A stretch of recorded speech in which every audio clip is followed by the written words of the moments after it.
Earlier this year, the Prime Minister was guest speaker at the Mad Butchers fundraiser and dinner, and swayed the opinion of most of the audience who were initially against a change of flag to reconsidering their position. I wasn't one of them, I might add.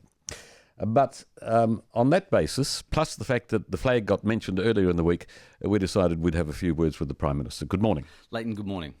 So, first question is obvious. Why do you want to talk about? Why do you want to? You obviously want to change the flag. Why? Well, I do want to change it. And I think it's because, in my view, and I'll run through a bit of a list of reasons, I suppose, in a second, but at the most, sort of high level, it's, I think the flag should represent modern day New Zealand. And I always think the flag is a sort of symbol of who we are and what we are and the uniqueness of New Zealand. So it's the sort of thing that you can look at and without the sound being played of the national anthem or without a word being spoken, it just screams New Zealandness to you. And I don't think the current flag does. And I think in a world where we're trying to build, overt signs of patriotism and national identity, it's very important. I've had enormous response again this morning, with most of them saying, I'm talking about Britain in particular, most of them saying that they don't want a change to the flag. It is our history. It tells the story that there were 2 world wars fought under that flag. It means a lot to all sorts of people. It does. And they don't want it fiddled with. But then if it's going to be changed, then it's another story about what they want, and there's going to be great division. So with that in mind, the fact that you say that it should reflect modern day New Zealand, does that mean it should be changed again in another 50 years? Because New Zealand will change a lot in the next 50 years. Well, it will. I mean, I think ultimately a flag and the flag that you adopt isn't something you change every 5 minutes. So it has to have an enduring feature about it. And in my mind, that's one of the reasons why I personally think, whatever we come up with, if we change it, has to include the silver fern. And I'll come through that in a moment. But look, I suppose in the end, if the only reason that you won't change is because of the fact that it's a historical connection, for some people that will be a good enough reason, but in my mind, it's not the best reason. And, I think, I suppose what I would sort of say with it is that New Zealand's quite a different country now. So, I mean, this would be I suppose, to run through it quickly for people, we can do it much longer firm, but I'll do it reasonably quickly. But I mean, I think the first thing I'd say to people that are listening is either write down or in your head, say to yourself, are you in favour or are you opposed for changing? So if you're opposed, the test, I suppose, will be at the end of this to see whether you change your mind. So here's the first thing. So if the reason is it's our flag and we shouldn't change our flag, that's not a terribly good reason because it's our third flag. So on the basis that we shouldn't change a flag, then we should go all the way back to number 1. So countries do change flags. They happen a lot more regularly than you might think. So number 2 is, I reckon that there's just a huge confusion factor. So I can tell you as Prime Minister, the number of times I walk over to something and I'm at an international meeting and they sit me down in front of the Australian, flag or the Australian area. It's not funny. It happens all the time. Our games athletes will tell you that. And in fact, if you don't believe me, I think it was The Guardian or The Telegraph wrote an article when I first went on this thing last year, congratulating me for my leadership and all the rest of it, and literally not trying to be funny. The picture was of me with an Australian flag behind me. So, people can't work it out. The third and I think biggest reason why people say no is they say, and it was the point you raised, Leighton, which is, our soldiers fought and died and were buried under that flag. And if I thought for one moment changing the flag would denigrate or degrade in any way the service or contribution or sacrifice of our soldiers, I wouldn't for a moment want to change. I don't believe it does or it will. And the one thing I'd say to people is if you go out there to the Western Front, to the Commonwealth graves that are right around Europe, go and have a look at those gravestones, because those gravestones have on them the silver fern. They don't have the New Zealand flag, they have the silver fern. That's what's on our gravestones around the world. So the fourth thing is, international recognition. Like a flag has a degree of, it means something to everybody else. It's not so much what it means to us, it's what it means to everybody else. And if you go and look at, some of the great recognisable flags around the world, they mean something. And, if it's, say, Canada, and we'll come back to them in a moment, you look at the maple leaf, you can see it. So go and have a look at, our products and things that we take overseas, the big issue I reckon is around, you put the silver fern, which ultimately I think would be part of our flag, you put that on something, then all of a sudden it means something to an international audience that this is New Zealand. So then I reckon the fifth issue is about building national pride. Now, I'm not saying that everywhere we go that there needs to be every house with a flagpole like America, but I think it is a good thing to celebrate that we are Kiwis and that we're in a modern, changing sort of world. And so then the thing I would say to people, okay, so what do people do when they want to tell people they're a Kiwi? So Kate, when she arrived with Prince William at the start of the year and got off the plane in Wellington, what was the single thing she did? She put the diamond-encrusted silver fern on that the Queen had been given in the 50s. I say to people, look at America. So I spent a lot of my life sort of over there in one form or another. The Americans are patriotic beyond belief, but they have their T-shirts and their hats and their jackets with the stars and stripes on. I defy many of your listeners to ever have a piece of clothing that has the New Zealand flag on it. Very few of them will. And in fact, if a young Kiwi, or any Kiwi probably, wants to feel as though they want people to recognise them, they walk down the street in London or in Croatia or anywhere else, what do? They put an all-black jersey on, or they put something with the silver fern on. So again, depending on what the flag looks like, if it has the silver fern on it, in my mind, it will build this sort of country of people who just are proud to be Kiwis. And then the last example, I suppose, is if you go and have a look at countries that have changed their flags, arguably for the better. Canada went through this in 1965. Slightly different process to the one we would go through. They literally just imposed it on people. But it was bitter, and people got divorced in Canada over the changing of the flag. So you'd think, there are probably bigger things to get divorced over. But in the end, they did. But what happened was the Canadians went away from a flag very similar to the one that we've got. I think it was red, but pretty similar, to the maple leaf. And, I think it's like finding people who voted for MMP. You can't find them out there. Find me a person that in Canada that would seriously say we should go back to their old flag. And you think about the great flags of the world, Japan and the rising sun, Canada and the maple leaf. Are you really telling me that if we had the silver fern on something, the day after we voted for that change, that New Zealanders would then say, I want to go back to the old flag? It will not happen. People will look back in about 12 months and they'll go, that's the best decision we made. So inertia is the thing that stops people doing it. It's that sort of fear of the unknown. But mark my words, it'll be a decision that for decades to come people will say is the right one. So the process, very simply, is, I'm certainly not going to force it on anyone. I think we put together an eminent persons group. I reckon that group takes submissions on ideas. So if you go and have a look, Kyle Lockwood, for instance, is a guy that's come up with some designs. You can Google him. And he has like a silver fern. It has a red and blue background. It has the Southern Cross on it. There's lots of options.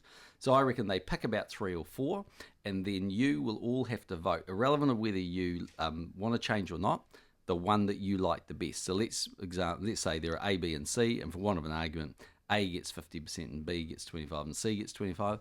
Then there has to be another vote, which is a runoff against that one and the current New Zealand flag, because you've got to get 51% of people saying or more, I want to go with X or Y. How about an STV system, so that you vote 1, 2, 3, and you only have one vote? You could do. You only do it once. Yep, you could do it that way, and that's all the sort of advice we're going to get. But I think in the perfect world, you want people to sit back in the cold light of day a little bit and say, without all this, this one's voted for this, and I think in the end, you do actually have to have a runoff of people to say, right, do I want the current flag or the new flag? Right. So you start with. So this is like the MMP scenario, where do you want something else, or do you want first past the post? So do you want to retain the current flag, or do you want to change? That's your first step, right? No, your first step will be literally this eminent persons group will distill all the designs that they get. I don't know how they'll go through a process that, but in the end they'll get 3 or 4, and you would get a ballot paper that would say, irrelevant of whether you want to change or not, just of the 4 that are in front of you, which won't include the current New Zealand flag, pick the one you like the most. And if more people pick A, then the second vote is a runoff between A and the current New Zealand flag. Because that way, one of them is going to get 51% or more. Don't you think that 51% is too small? Don't you think for something this major it needs to be 66? Well, I mean, there's all sorts of arguments about, things get entrenched when they're 75% and all this sort of argument. I think in the end, no. And I think in the end, we can't force people to vote. And, there'll be all these arguments that will say, well, only 60% of people turned out and 51% of people want that, so the number's much lower. But look, in the end, this will be people's chance to vote. And I think, I think in the end, it's one of those things where people feel passionately about it. And there will be a yes and a no camp that will develop. And, it won't be quite as rough and torrid as it was in Scotland for the independence. But there will inevitably be a camp and a campaign run for those who want to change and those who want to stay. Well, this is New Zealand, so it's not likely to get violent, I wouldn't think. But what if there is real antagonism there over the change? What the suggested change that you get to the point where you're choosing between the current flag and the alternative flag, and it really gets nasty.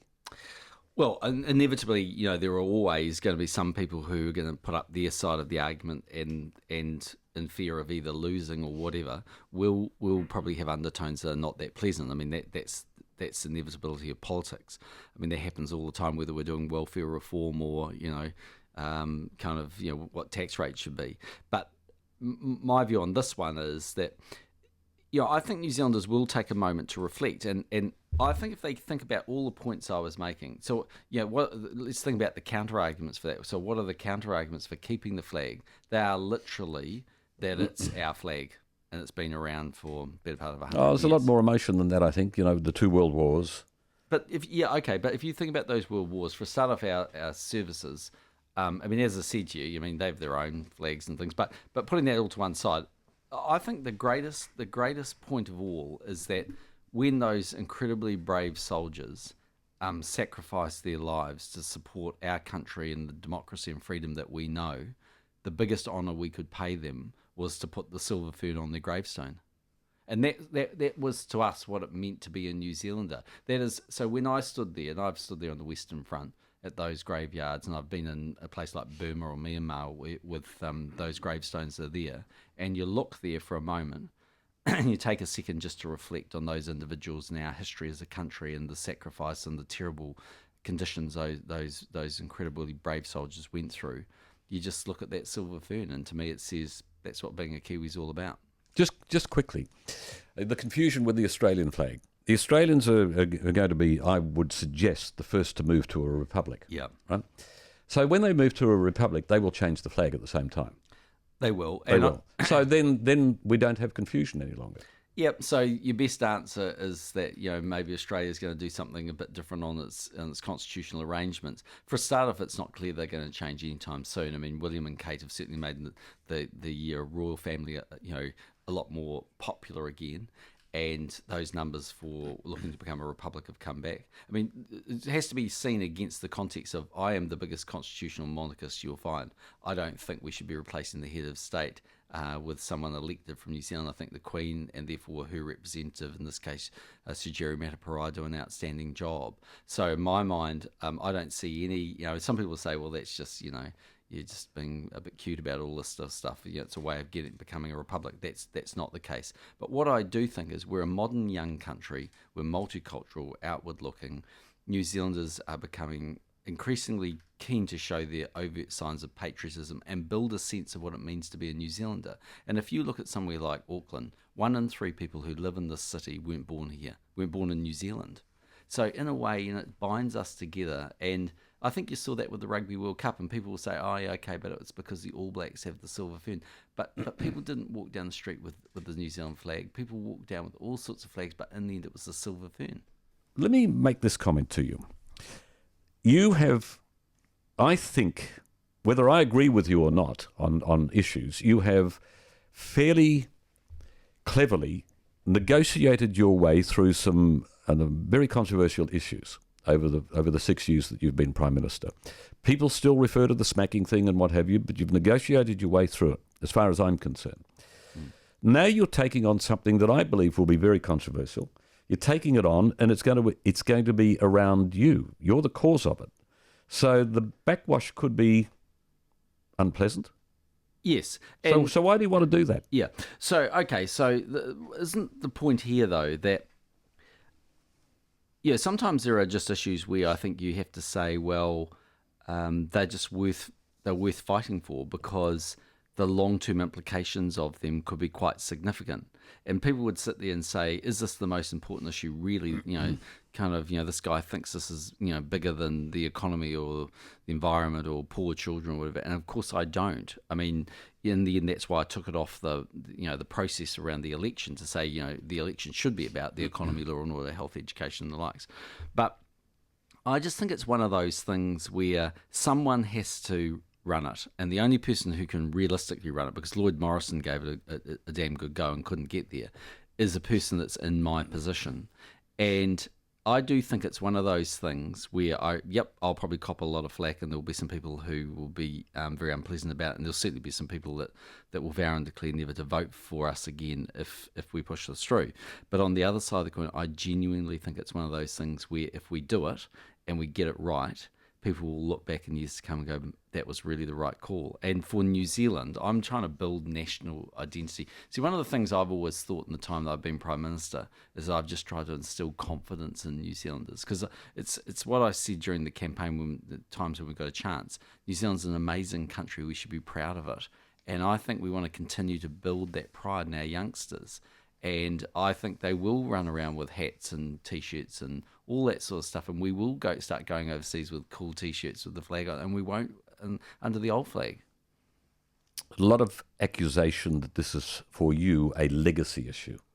Well, everything that you do in politics when you're Prime Minister, by definition, that's large is legacy, because people measure, what you do. So people say, they say, well, it's this and this, but it's not a good enough argument to defeat it solely because I might be the person that leads it, and because I'm leading a third-term government, that in the end, at some point, it's going to be the end of the government, whether it's 4 terms or 3 terms or whatever. I mean, by definition, there's political gravity that every government faces. So I don't think it's a good enough reason to say that. I think being in the third term gives me the chance to do it, because in the first term there were just such other bigger issues I need to put 100% of my time. Well, that's exactly the point. And I'm just going now back to the original question, this break.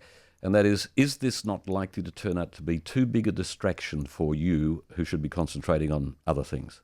I don't think so. I think I can certainly manage a whole lot of things at one go. I can walk and chew gum at the same time, in my view. And that's one of the reasons why I want to get the issue dealt with in 2015. In the end, I reckon we can get through this process relatively quickly. In the end, if New Zealanders say no, then fair enough, it is what it is. If they say yes, I think that'll be a great step.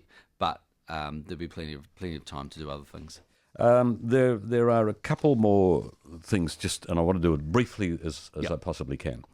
But I want to read you this first. It'll cost $7 million to change it. I think that's an underestimate. It costs more than that. As usual, the Prime Minister will borrow that from the Chinese, so expect a red background with a yellow Peking duck on it. Comments? No duck, and red's not really my favourite colour, but I don't mind a bit of red in the flag. It'll look nice.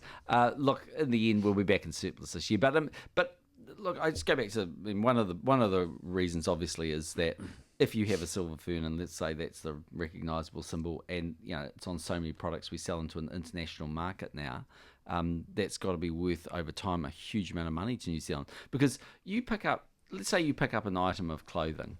Let's just argue this. So something that's not that recognisable, and on the label it has a maple leaf. Are you under any illusion about where that came from? I've never seen one. Well, I have.